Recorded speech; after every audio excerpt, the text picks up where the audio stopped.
ঈদের সময় প্রচণ্ড মাংস খেতে খেতে আমরা বোরিং ফিল করছি। আর এই সময় যদি এই রকম মাছ ঝোল থাকে তাহলে তো কোনো কথাই নেই, খাওয়াটা কিন্তু অনেক জমে যাবে। চলুন কিভাবে মাছ ঝোল করি দেখে নেওয়া যাক। মাছ ঝোল করার জন্য প্রথমে আমি 2 পিস মাথা এবং 1 পিস পেটি নিয়েছি। নিয়ে আমি লবণ, লঙ্কা গুঁড়ো, হলুদ গুঁড়ো মাখিয়ে এখন আমি তেলের মধ্যে দিয়ে দিচ্ছি ভাজা করার জন্য। ফ্রাই প্যানে বসিয়ে দিয়েছি আর এখন আমি উল্টে পাল্টে মাছগুলোকে খুব ভালোভাবে ভেজে নেব। মাছ ঝোল করার সময় যদি আপনি খুব ভালোভাবে মাছটা কড়া করে ভেজে নেন তাহলে কিন্তু যে কেউ এই মাছ ঝোলটা খেতে পছন্দ করবে। এখানে মাছগুলো খুব ভালোভাবে ভেজে নিয়েছি, একদম কড়া করে কালারফুল করে। আর এদিকে আমি পেঁয়াজ কেটে নিয়েছিলাম অফ ক্যামেরাতে, সেগুলো আমি ভাজা মাছের এক সাইডে দিয়ে দিচ্ছি।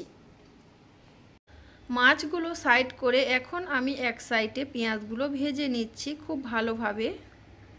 পেঁয়াজগুলো একটু নাড়াচাড়া করে হালকা করে ভেজে নিয়েছি আর একটু সাইড করে এখন আমি এই পর্যায়ে দিয়ে দিচ্ছি আদা রসুন পেস্ট।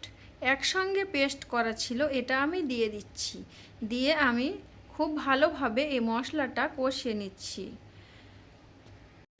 অফ ক্যামেরাতে আমি লঙ্কা গুঁড়ো, হলুদ গুঁড়ো, লবণ এবং একটু সরিষা বাটা দিয়েছিলাম।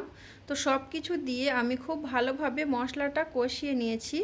আর ভাজা মাছগুলো এক সাইডে ছিল, সেটা আমি দিয়ে মাঝখানে দিয়ে খুব ভালোভাবে এটা কষিয়ে নিচ্ছি।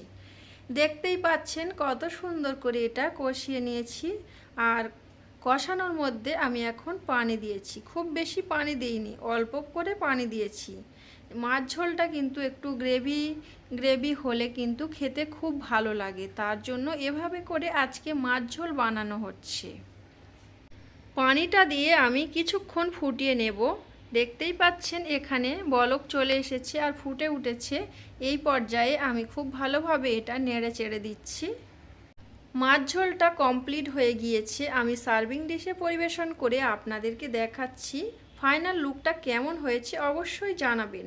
আর যদি ভালো লাগে তাহলে প্লিজ ভিডিওটিতে একটি লাইক দিয়ে দেবেন। আজকে যারা আমার চ্যানেলে প্রথম ভিজিট করেছেন তারা চাইলে চ্যানেলটিতে সাবস্ক্রাইব করে চ্যানেলের সঙ্গেই থেকে যেতে পারেন। শেষ পর্যায়ে আমি একটু মরিচের গুঁড়া ছড়িয়ে দিচ্ছি।